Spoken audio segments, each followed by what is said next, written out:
Welcome to the GSMC Car Podcast, the show that takes you on a journey to the automotive world.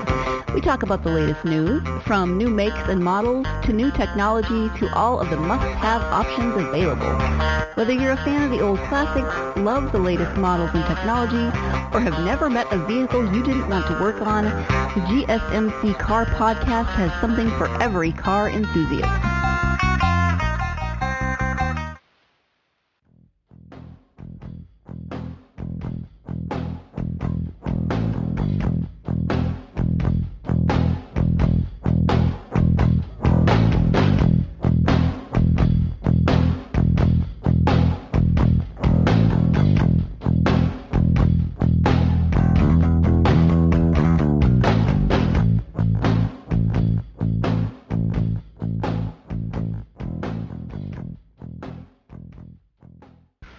Hello there, and welcome to the GSMC Car Podcast, brought to you by the GSMC Podcast Network. I'm your host, David Lucy Mabel, and today we are going to be talking about the largely forgotten captive import from the late 1980s by the Ford Motor Company, known as the Merkur Scorpio, otherwise known as the Ford Scorpio over in Germany, in Europe, where it originated, if I can say that. Even though it is a Ford, it originated in Germany, hence the reason why I call it, and it is called, a captive import. Today we are going to be talking about what exactly a captive import is as far as car market terms go, and we're going to be talking about specifically the history, the very short-lived history of the Merkur Scorpio here in North America, and we are also going to be talking about the competition. Where did the Merkur Scorpio shine? Where did it fail? And why did it continue, or why did the other European luxury brands continue in America, but Merkur failed? And of course, in segment 4, you are going to hear my thoughts on it, and you're going to hear a short story about how I found out about the Merkur Scorpio, or Merkur in general, as a matter of fact. So thank you for tuning in, and let's get started. So, before we understand the history of the Merkur Scorpio, we must first understand what exactly a captive import is. Well, let me explain that to you. A captive import car, the best way to describe that is a captive import car is a car that comes from overseas but is manufactured by a domestic manufacturer. The Chevy SS, for example, is a captive import car. It was built in Australia and imported to the United States by GM themselves. A thing that a lot of people in America don't know is that Ford is not only an American brand. Ford originated in America. Ford is an American company, but Ford has divisions over in Germany. Ford has divisions down in Australia. Ford has divisions over in England. Ford has divisions over in Europe in general. And Ford has divisions in Brazil as well. There are several different Fords across the world. There's Ford of North America. There's Ford of Brazil. There's Ford of England. There's Ford of Europe. There is Ford of Australia. These Ford companies are all owned by Ford, but they are 4 or 5 completely different car markets.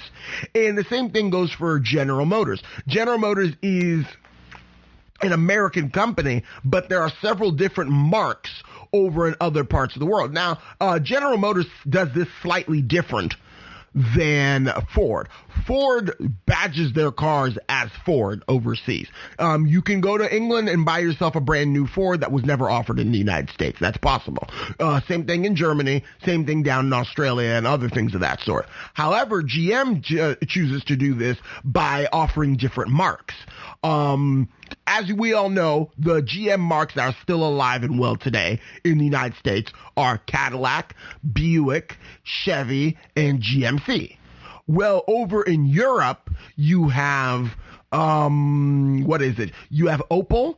That's a GM mark. And over in England, you have Vauxhall. That's also a GM mark. And down in Australia, you have Holden. At least Holden was a GM mark until GM decided to kill Holden a couple of years ago, which I I don't know why.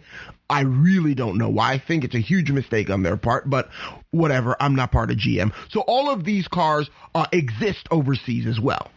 And because they exist overseas, these companies have the right to bring them over to America if they so choose. So, like I mentioned with the Chevy SS, the Chevy SS is a Holden Commodore imported from Australia and rebadged as a Chevrolet here in the United States. Pontiac G8 is a rebadged Holden Commodore, albeit of an older generation than the Chevy SS, that was imported to the United States when Pontiac was still a thing and marketed under Pontiac. There are lots of import cars around us that are actually captive imports that we don't even realize. I mentioned the Chevy SS, the Pontiac G8, the Chevy Caprice. The Chevy Caprice was originally a full-size sedan, body-on-frame, rear-wheel drive, sold in the United States for the longest while until it was replaced by the Impala after the mid-90s were over, when GM discontinued the B-body cars in 1996. However, the Chevy Caprice the modern-day Chevy Caprice is actually a rebadged Holden model as well, built on the same platform as the Chevy SS, the Pontiac G8. The Chevy Caprice was sold only as a fleet model here in the United States. For example, the Chevy Caprice was a police car that some jurisdictions ended up using as their main police cars instead of the Ford Crown Victoria, or how so many were switching over to Dodge, or how so many have been switching over to Ford Explorers. This was a rebadged GM product from overseas that has been badged again as a Chevy Caprice. The Chevy Caprice is actually sold in the Middle East as the Chevy Caprice, and in China it's sold, or it was sold, as the Buick Park Avenue, the third generation of the Buick Park Avenue, which we did not get here in America, and it shares only its name with the Buick Park Avenue. Really doesn't share anything else. So this is just some of this captive import stuff you see from overseas, rebadged versions of cars, and this is a fairly common practice amongst car companies. I can think of off the top of my head, the Buick Regal, for example, all of the modern Buick Regals, not talking about the Buick Regal of old that was discontinued and brought back. No, we're talking about the one that was brought back. The Buick Regal is a rebadged Opel Vectra, I believe, from Europe once again, especially the Buick Regal Tour X. That's a completely different car over in Europe. And if you all may give me a second to look this up real quick, I find this really interesting to tell you, because a lot of people don't realize how non-American some of our American brands are. For example, if I can just find it real quick, the Buick Regal Tour X, is completely imported. I mean, there is nothing American about it, even though it comes from an American brand. And I guess in Germany, it would be considered an American car because it was built over in... It's built by an American car company, but it's very interesting to see what it's like. I don't know. It's like, I'm not saying they're deceiving you. They're not deceiving you. Car companies have deceived the public before, but not in this way. This is not a deception. It's almost as if though it's a sleight of hand. It's a trick to make you think that something is American, but it's not. It's not really deception because they're not specifically telling you it's American. It's just they market it under an American brand that you know is American, but it's not actually American. For example, I was wrong. The Buick Regal is actually the Opel Insignia over in Europe, and the Opel Vectra was the Cadillac Catera from the late 90s, early 2000s over here in America. So all of the car companies have at least one captive import that they have had at some point. And the reason why American car companies have tried to do this is because, well, it's because they're trying to compete against European brands. They're trying to compete against European brands.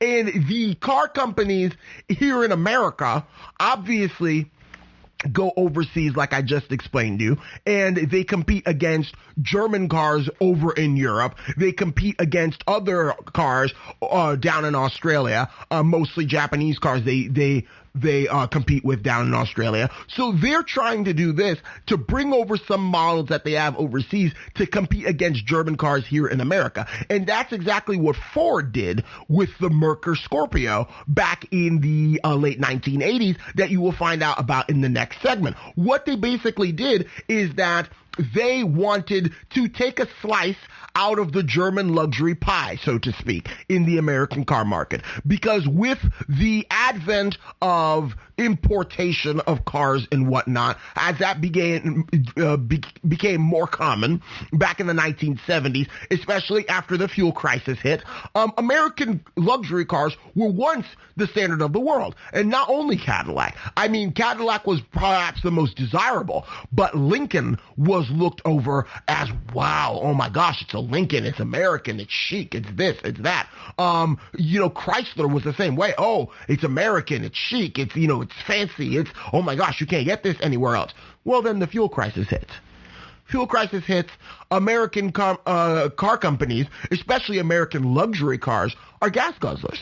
They're gas guzzlers, they're large, they're unwieldy, they're inefficient, and they're not as appealing after gas prices begin to go up and your car only gets 10 miles to the gallon. Whereas there's a German car that's being imported that's slightly smaller, maybe not as fancy, but it gets double the fuel mileage. I mean, at that point, it's a no-brainer. And it's like the American cars were so stuck in their ways that it was, oh my goodness, it was so difficult for them to remove themselves from that image of large, inefficient, unwieldy, not very sport-like, not poor handling cars that in some cases they just had to resort to captive imports. Instead of reworking what American cars were, they just brought over their cars from overseas and sold them here as American cars in Europe. Or not here in Europe, here in America. And so that's what they ended up doing. Now, I am of the opinion that American cars, as a result of the fuel crisis, have suffered greatly since. Americans chose to make their cars, or their luxury cars, I should say, front-wheel drive in order for them to be more efficient with transverse-mounted engines, transverse meaning horizontal across the front axle, with transverse-mounted engines in order to make them more efficient, but still keeping the basic formula of them being long and being comfortable and luxurious. Now, here's my deal with that. All of the German cars, and I'm going to speak specifically about German cars, all of the German sedans, the vast majority of them were rear-wheel drive, and they were unibody construction, but they were able to create them as rear-wheel drive so that they can perform and handle as well as being efficient. I believe the American decision to start manufacturing luxury cars as basically fancied up economy cars using the same platform as economy cars instead of making them solely rear-wheel drive crippled American cars' competition against German luxury cars. You can even look at it with all of these cars that I mentioned, with the exception of the Buick Regal. The Chevy SS is a front-engine rear-wheel drive car. Pontiac G8, front-engine rear-wheel drive car. Chevy Caprice, front-engine rear-wheel drive car.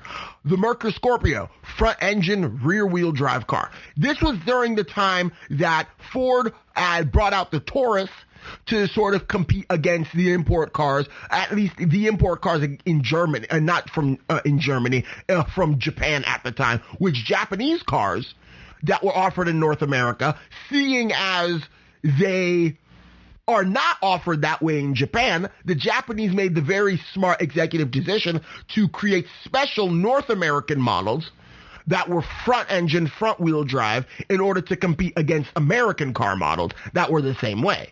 But in Germany, not in Germany, I'm getting my J sounds mixed up. In Japan, however, you will be hard-pressed to find a front-wheel drive sedan. Not to say that they don't exist, but the front-wheel drive sedans, the front-wheel drive layout is typically reserved for K cars, is typically reserved for the smaller segment of cars. But if you're going to go to Japan and buy yourself a midsize or a full-size sedan, it's going to be rear-wheel drive. I'm talking about Toyota Crowns. I'm talking about Nissan Presidents. I'm talking about Nissan Glorias, Nissan Laurels, Toyota Crown Majestas, Toyota Mark X, Toyota, there's another one too that I can't think of, Toyota Soarer. Actually, the Toyota Soarer is not a sedan. I meant to say the Toyota Chaser is the one I'm talking about. All of these cars over in Japan are rear-wheel drive cars. Japan made the decision to make front-engine rear-wheel drive cars for their market and front-engine front-wheel drive cars for the American market. And as a result, when American cars couldn't compete against German cars because they were all rear-wheel drive, and people they were not similar enough to German cars to justify people buying an American alternative. What America does? They bring over their German counterpart and sell it under an American brand to compete against the Germans. So they basically were trying to beat the Germans at their own game. Germans made their cars over in Europe, brought them to America. The Americans, trying to compete against the Germans, built their car or brought their car that they already built in Europe, brought it to America, and tried to cut a slice of the German luxury pie. But as you will find out soon when I tell you the story of the Merkur Scorpio, how it failed miserably. And you will find out soon in the next segment, so please stay tuned.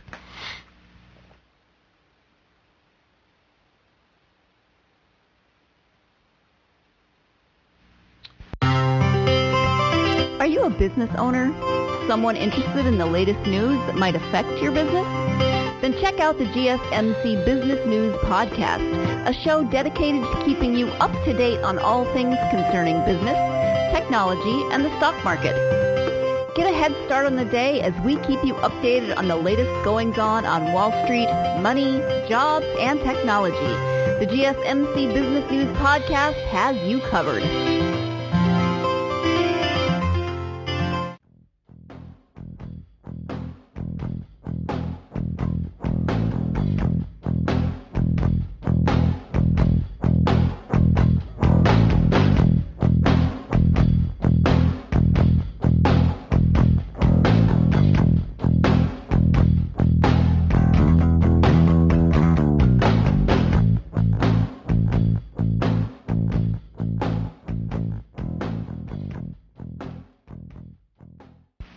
All right. Welcome back, wonderful car people. So in the last segment, I told you all about captive imports and the car market and how this works here, that works there, blah, blah, blah, what American cars were like versus German cars versus Japanese cars, all of which have been imported at some point within our history and how that import culture started, if you will. So let's talk about specifically the title of this broadcast, which is the Merkur Scorpio, the forgotten captive import. So what exactly is a Merkur Scorpio? Now, not to be confused with Mercury.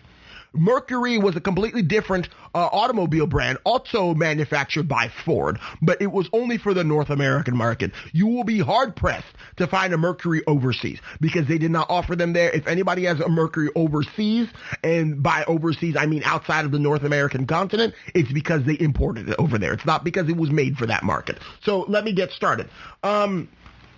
The Merkur Scorpio was a short-lived automobile brand, or Merkur, for that matter, was a short-lived automobile brand from 1985 to 1989. So for about 4 years there, Merkur was a thing. It was a division of Ford, like I had mentioned earlier. And Merkur, the reason why it sounds so familiar is the German word for Mercury. Real original Ford. Instead of, coming up with a completely different name, now they just come up with the same name, but it's in a different language. But it worked. It was produced by the German division of Ford of Europe. So like I mentioned, Ford has a European division. Well, the Merkur Scorpio was produced as the Ford Scorpio by the German division of Ford of Europe. So it only lasted a year longer than the Edsel. Merkur as a brand lasted only a year longer than the Edsel. Edsel was a car company that, existed, I want to say from like 1954 to 1957, maybe 58, I don't know. My voice wavers because I'm slightly, not very familiar with the years of, Edsel, but perfectly, not perfectly. As an example, Edsel is a perfect example of a failed car marque by Ford. They were offered during the 1950s. That's all you really need to know about that. Well, it only lasted a year longer than that. So if from 1985 to 1989 was 4 years, Edsel only lasted 3 years, Merkur lasted 4. And it was not nearly as big of a failure as Edsel was. Because like I said, this wasn't even a real car brand. I mean, they weren't making any new cars. They were just bringing over old cars from Europe and rebadging them as something new to be sold here in America. The Merkur had two models, the XR4 Ti and the Scorpio. What the XR4 Ti was, they were both rebadged versions of the Ford Sierra, the XR4 Ti here in America, and the Ford Scorpio known as the Merkur Scorpio over here in America. They were just rebadged Ford of Europe cars. Being rebadged Ford of Europe cars, they were cheaper for Ford to produce because they had already been producing them. All they had to do was slightly modify them to bring them to America. Because as you all know, in the car community, there are different regulations depending on the market that you sell your car in. For example, North American cars at the time needed 5-mile-per-hour bumpers. They were soon to be needing airbags, soon to be needing automatic seatbelts, things of that sort. Their headlights had to be in a certain way. And of course, if you're going to sell it over here in America, you can't sell it with a speedometer that says kilometers per hour because we don't use the metric system here. We use the customary system, which is miles per hour instead of kilometers per hour. So those are some small things that Ford ended up having to change on the Ford Scorpio to bring it over here to America. And lo and behold, they did all of that. And this is what ended up happening as a result. It was the Merkur Scorpio. Scorpio was the flagship model for Merkur, aimed at buyers of European luxury sedans. It was only produced for 2 model years, 1988 and 1989. It sold for 4 years, though. It sold in 87, it sold in 88. It sold in 87 as an 88 model. It sold in 88, and it sold in 89, and then the leftovers were sold in 1990. Also as brand new cars, but left over from 1989 because they were no longer producing them after 89, after Ford announced the demise of the Merkur brand. It was very similar to the Mercury Sable, and that is the Merkur Scorpio, that is. But it was very similar in appearance, I should say, but very different mechanically, as the Merkur was rear-wheel drive. And that's important. The reason why I decided to mention that fact is basically what I ranted about last segment, is the fact that in order for American cars to really compete against German cars, they had to be rear-wheel drive. There is something fundamentally different about a rear-wheel drive sedan versus a front-wheel drive sedan. A front-wheel drive sedan is never going to handle and is never going to perform as well as a rear-wheel drive sedan is. Rear-wheel drive was, I believe, should be the default configuration for cars. And then front-wheel drive should be reserved for smaller economy cars. Because when you think of it, you have a very large car, like a Mercury Sable, for example. Mercury Sable, it was technically considered the mid-size, as the Mercury Marquis or the Mercury Grand Marquis at the time, whatever it was called, was the full-size sedan. But in today's terms, a Mercury Sable is pretty much a full-size sedan. You take something that's about 17 feet long, you're putting power to the front wheels. I mean, it'll handle well around corners. It'll be a comfortable car, but it's not going to be a performing car. I mean, German cars have always been performers. Whether they meant to or not, when you have a highway in your country with no speed limit and you're going to be selling cars in that country, you need to sell cars in that country that can handle said highway without speed limit without falling apart. And as a result, German cars have far and wide either been rear-wheel drive or all-wheel drive. It's nowadays that I'm starting to see German cars that are front-wheel drive, and that's because of the advent of the cheap luxury cars from the German car companies that really aren't luxury cars at all. They're just marketed under luxury brands. Like, for example, your Mercedes-Benz CLA class. That's not a luxury car. That's a front-wheel drive, economy box, just rebadged as a luxury car. But I digress. Let me get back to the original point. Had to be rear-wheel drive. If it wasn't rear-wheel drive, wasn't going to work. Because if you were going to compete against the German car companies, you had to provide something that was similar to the German cars, and it had to perform similarly to the German cars. And frankly, the Mercury Grand Marquis wasn't cutting it. The Lincoln Town Car wasn't cutting it. The Lincoln Continental, which had just been converted to front-wheel drive a few years earlier, I believe in like 1983 or something, also wasn't cutting it. There were so many different things that just weren't going to work if you were going to try to compete against a German car. So what the Americans did, they brought over their own German car and tried to sell it here in America. It was powered by a 144 horsepower Colonia V6, built by at the Colonia plant in Germany. I don't even know if I'm pronouncing that properly. I'm pronouncing that the French way. I have no idea how Germans pronounce Cologne or Colonia in French. The hatchback style was a sportier alternative to the Lincoln Town Car and the Continental, and it also offered reclining rear seats. Now, let me explain to you a bit about the history of the Merkur Scorpio for a bit. The Merkur Scorpio had always been a Ford over in Europe, a Ford Scorpio that was, a mid-sized sedan, or for European purposes was a large family car, as they would call it. However, the Ford Scorpio was produced in more than one body style. It was produced as a sedan, and it was produced as a hatchback as well. However, when Ford decided to bring the Ford Scorpio to America and rebadge it as the Merkur, they only chose to stick with the 5-seat hatchback design instead of offering a sedan alternative to it. Now, I don't think this would have been the difference between life and death for the Merkur Scorpio here in America. But I will tell you, it would make the difference between the sales. I feel like a lot of people who wanted a German car maybe just wanted a sedan. Maybe, they didn't want a hatchback. And when you look at it, compared to some of the other really attractive German cars that this thing was competing against that you'll find out in the next segment about, it was odd looking. It was odd looking. I mean, it was not pretty. It was not handsome.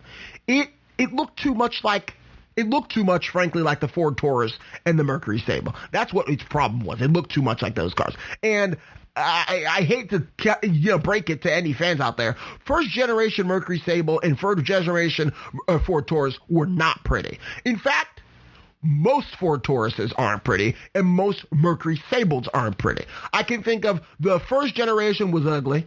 Second generation was round and bubbly, also ugly. Third generation, was not ugly, but was not pretty either. Fourth generation, also super plain, not really ugly, not really beautiful. The fifth generation that they produce nowadays is probably the best looking version of it. And even then, it's not that great of an automobile, a Ford Taurus. I mean, nobody says, my dream car is a Ford Taurus. Nobody goes to the dealership and decides to buy a Ford Taurus. You go and buy a Ford Taurus because, Toyota was too expensive. And so you go to the Ford dealership and then you settle for a Ford Taurus. That's basically what it is. I mean, and the Merkur Scorpio didn't distinguish itself enough from those cars. And granted, I don't think Ford should have completely redesigned the Scorpio, but Ford should have made it, a bit more special to people. than, offering them at the Ford, showrooms or Lincoln Mercury showrooms with the other insipid American cars that they were offering at the time. Like, this was supposed to be some fun, quirky hatchback over from Europe. I mean, granted, Ford wouldn't have had the money to do all of that. Because if you're going to market a brand, you got to market it and you got to do 100%. You got to get yourself a brand network. You got to get yourself a dealer network. You got to get yourself a whole other sorts of foolishness. I mean, what they should have done, frankly, what they should have done was offer Merkur as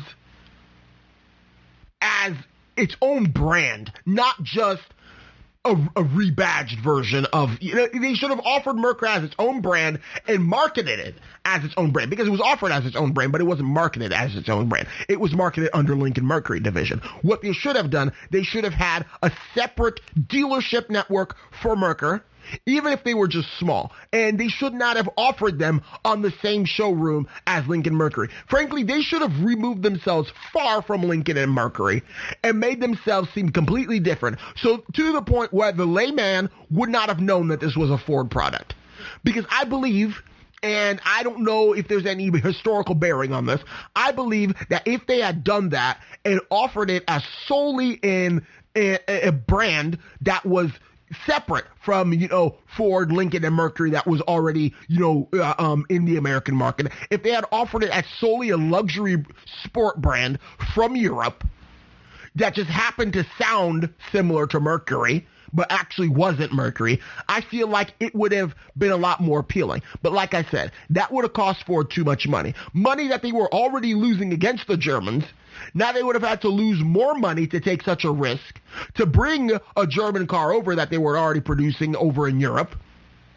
And then to create a whole dealership network, create a whole new showroom, create a whole new thing for these German cars, only for them to not be proven yet, only for them to know that it probably wasn't going to work. And it's sort of a double-edged sword there. If they had done that from the very beginning and it failed, they would have lost tons of money.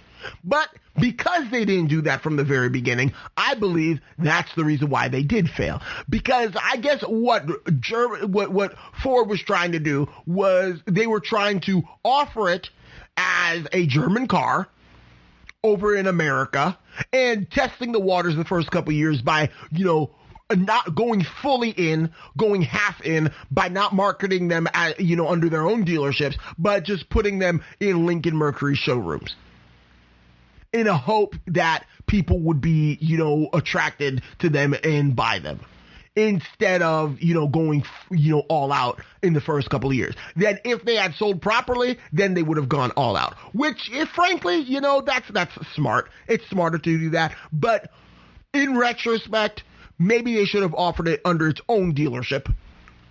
And that way, people would be more interested in buying, the new car. Kind of like what Genesis did with, what Hyundai did with Genesis.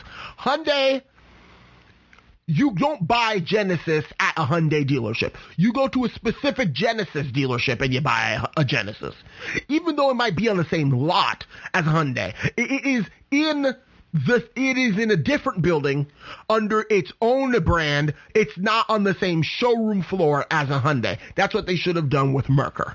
But in retrospect, we know that they didn't, and Merkur ended up failing. Now, in the next segment, you will find out why Merkur ended up failing and how it stacked up against its own competition. So please stay tuned after the break.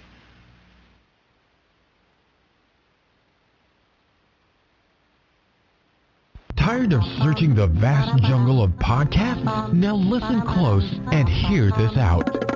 There's a podcast network that covers just about everything that you've been searching. Hey! The Golden State Media Concepts Podcast Network is here. Nothing less than a podcast bliss with endless hours of podcast coverage. From news, sports, music, fashion, cooking, entertainment, fantasy, football, and so much more. So stop lurking around and go straight out to the Golden State Media Concepts Podcast Network. Guaranteed to fill that podcast itch. whatever it may be. Visit us at www.gsmcpodcast.com. Follow us on Facebook and Twitter, and download us on iTunes, SoundCloud, and Google Play.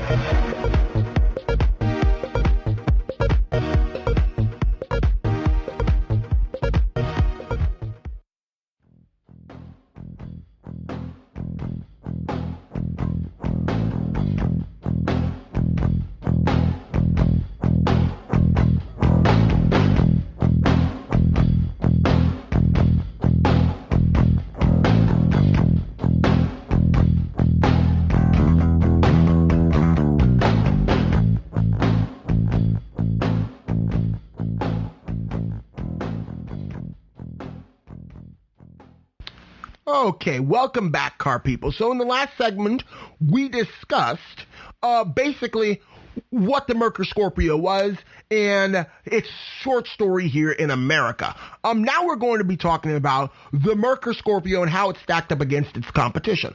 Because, as you all know, the main reason why it was brought over to America was to compete against the German luxury brands anyway. So let's find out. Who were they competing against? Not just German luxury brands, mostly German, but it was European luxury brands in general. So the competition and the reception. The Scorpio was meant to compete against the likes of the Audi 100, the BMW 5 Series, Mercedes-Benz 190e, Saab 9000, Sterling 827, which was another quirky car that we'll do another segment on. If I were not another segment, another podcast on it at some point in the future. But basically, the Sterling was a rebadged like Honda Accord, I think, but it was produced by a British company on the bones of the Honda Accord and then sold here in America. So kind of like what Ford did, but Japan did that, but with a British car company instead because it was like a Rover. And yeah, that was, really interesting. I'm going to do a podcast on that in the future. I promise. And the Volvo 740/760. So it started out at around $23,390 back in 1987 when it came out for the 1988 model year. That is equivalent to about $52,000 today. That's expensive. That's really expensive. And man, it's just another thing that I just need to say something about. If you're going to try to take a slice out of the German luxury pie, they should have made the Merkur Scorpio more, they should have made it more affordable. That's really what they should have done. They should have made it more affordable. Think of it. If they could spend all that money to import a car that they were already making from Germany back to America, why didn't they just start making it in America alongside other American cars? Kind of like how the Japanese do. The Japanese have several plants across the world that produce the same car, that produce it slightly differently for the model that for the market that it belongs in. Ford literally took a Ford product. Ford has Ford factories here in America. They imported a Ford product from Germany to sell in the United States.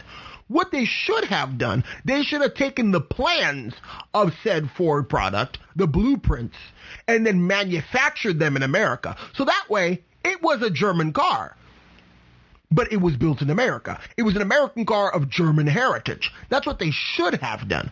That would have kept costs way down low.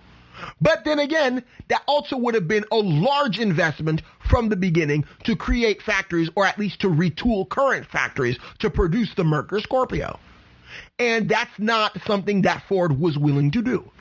So Ford took the easy way out and the cheaper way out, and as many would argue, if you're a business person, the smart way out, and then just imported the cars over from Germany and sold them under their own brand here in America, instead of building the cars that originally were from Germany in America and then marketing them as, German cars built in America to compete against the German car companies. So, there's lots of things that Ford could have done differently, and frankly, I could do a whole entire podcast on just those things, but I'm not going to dwell on there because, we've got time to fill, and I don't want to keep on rambling. So it started out at $52,000 in today's money. That's expensive. Most sold with an automatic transmission and the touring package, which raised the price to $59,000 in today's money. So think of it. You are paying $59,000 for a Ford, a fancied up Ford. You don't even pay $59,000 for a Ford today unless it's a Ford Mustang or it's like a Shelby Mustang or something. Other than that, there's not a single Ford car I can think of that you're going to shell out $59,000 for. Lincoln, on the other hand, you might shell out $59,000 for a Lincoln of sorts. Mercury no longer exists. Mercury went under in 2011. So, is it justifiable?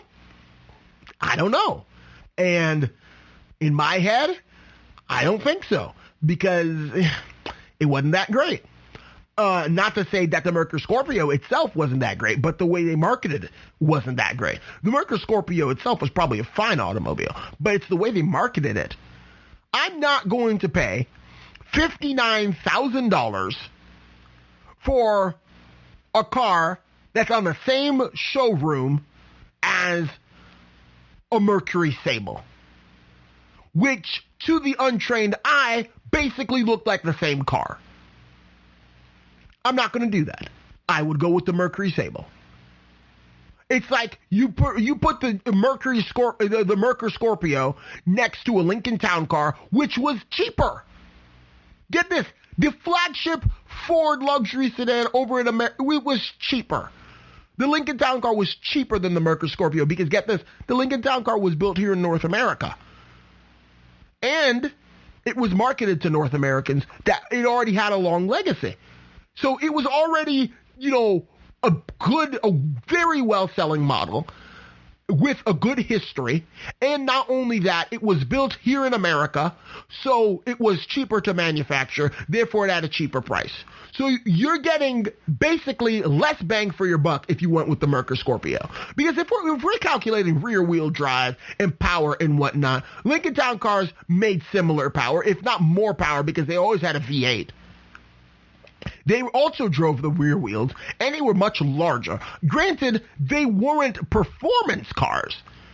The Merkur Scorpio wasn't a performance car either, but it was more performance-oriented than a Lincoln Town Car. It was a sportier alternative to something like that. But when you're the layman, when you're just the average person, that's not something you're going to care about. If you're an old person who's old and tired and wants a comfortable car to drive until the day they die, you're not going to go in to a dealership and buy a Merkur Scorpio. You're going to go into a dealership and buy a Lincoln Town Car, gosh darn it, because that's what you've been working your entire life for.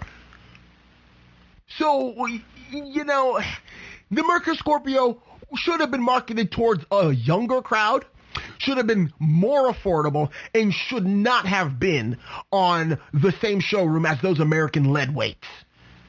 It's a marketing disaster. That's not what it should have been. It should have been, if Ford was going to do this, they should have gone all out. They should have gone all out. They should have gone all in. They're like, okay, we're going to bring this, brand over from Europe, and we're going to market it against we're going to pit it against the German luxury cars here in America. So what we're going to do, we're going to build a new factory. We're going to start a new dealership network. We're going to build it here in America with the blueprints of the ones over in Europe. And we're going to market it against the car companies. Because it's built here in America with the same exact plans as the ones in Europe, it'll be the same car, but it'll be a lot cheaper than if we were to import it. That way, they would have been a lot more successful. Cadillac, GM tried to, compete against the Germans. And you know what they did? They got the German formula for cars, and they built them here in America. Cadillac tried doing the captive import thing with the Catera, failed miserably.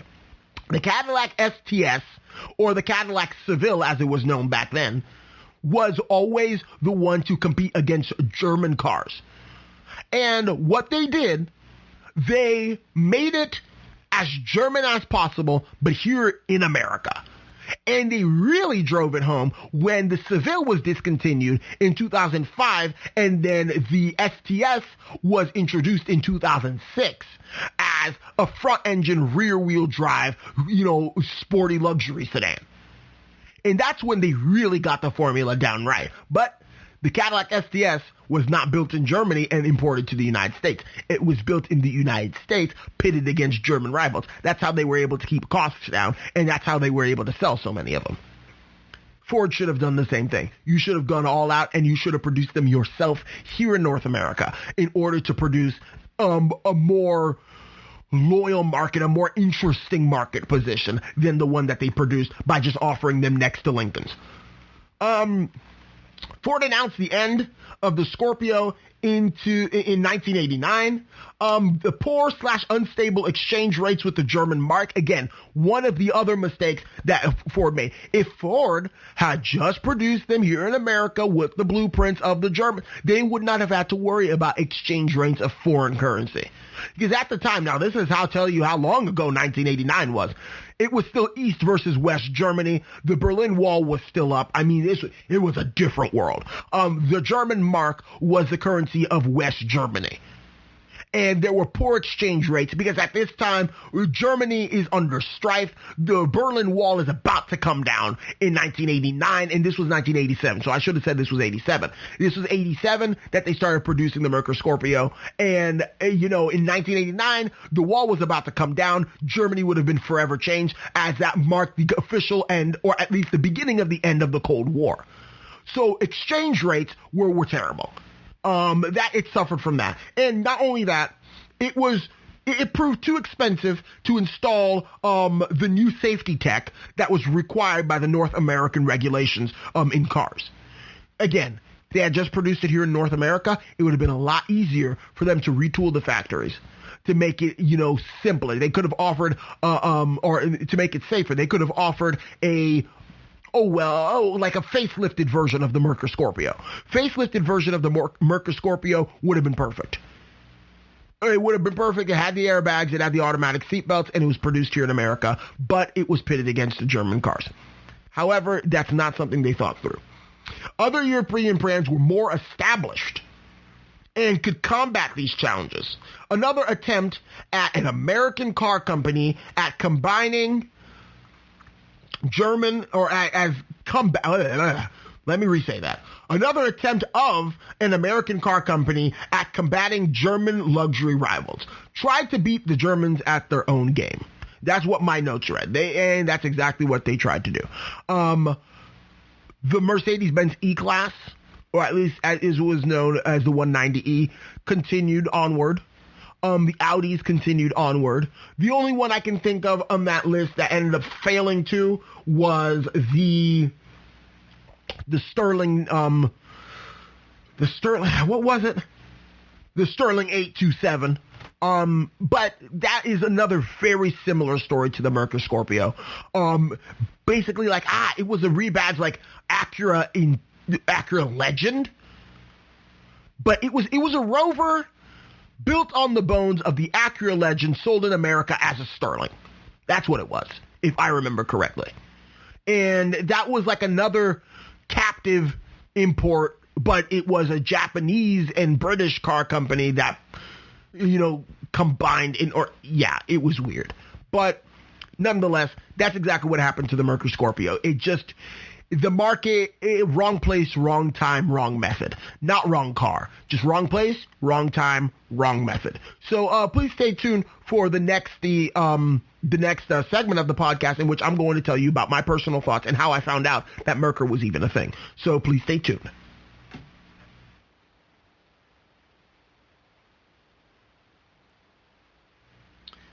Do you work in the world of marketing and advertising? Are you a media buyer or the owner of an agency? Have you been looking for a podcast to help stay on top of all the goings-on of those worlds?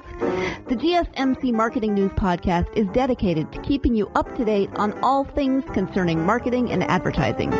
Get the latest marketing news, from what major businesses have planned for the coming year to the newest trends in advertising, from podcasts, digital and streaming, to the old standbys of radio, television, and billboards. The GSMC Marketing News Podcast has you covered, whether you're a marketing agent or a business trying to expand your brand.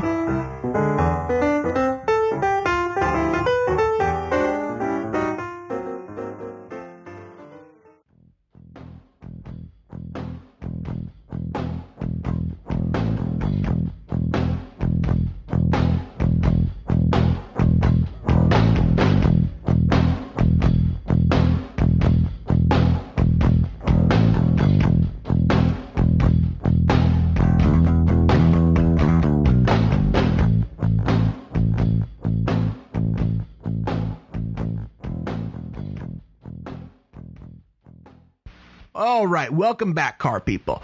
So, in the last segment, we discussed the Merkur Scorpio, and we discussed its competition and why it failed here in America. Now I'm going to give you my personal thoughts, but before I give you a personal thought, let me give you a small story about how I figured out Merkur was even a thing. From the time I was a very young kid, I had loved cars.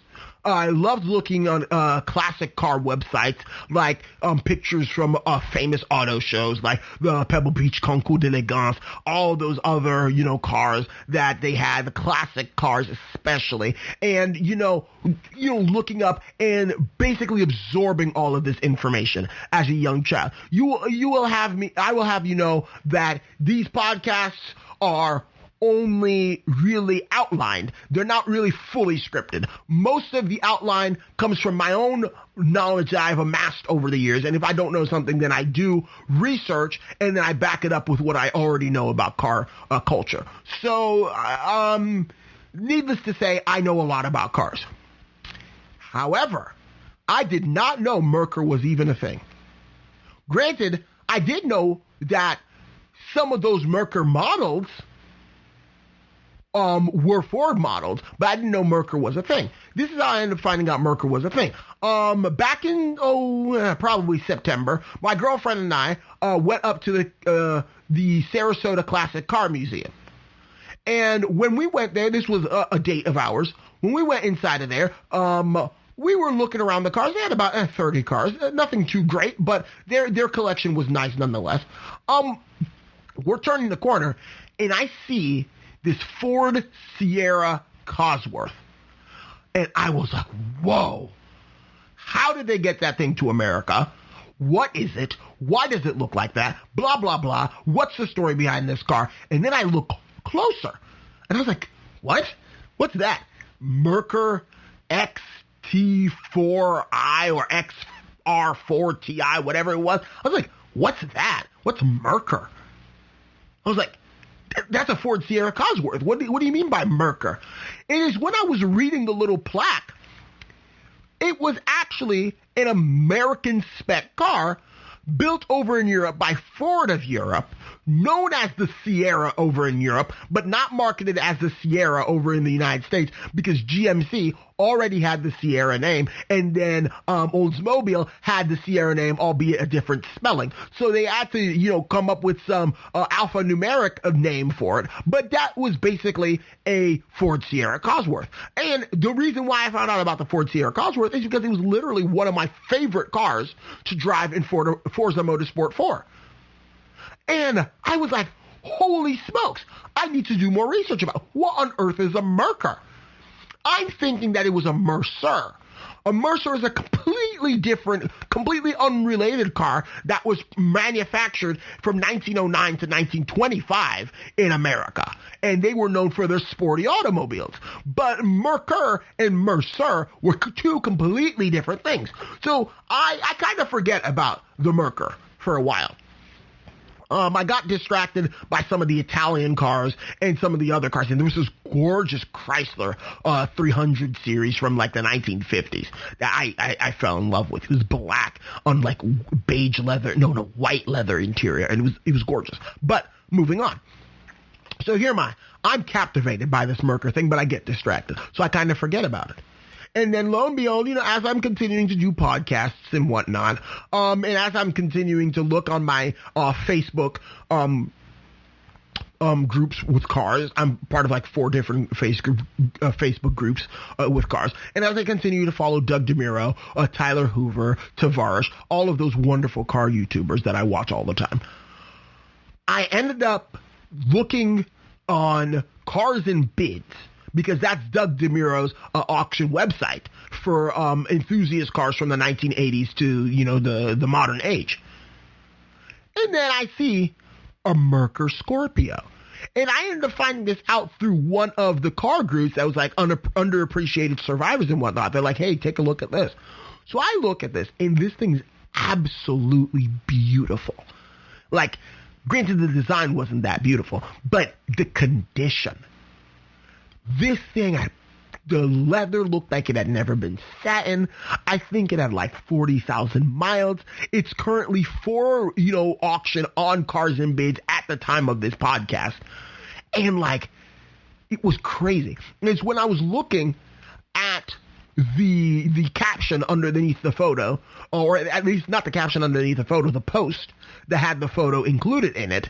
And I was looking at, German car, imported from Europe, blah, blah, blah, all of these buzzwords, and that's what the man was saying about that. I was like, oh, that's right. I forgot about these cars.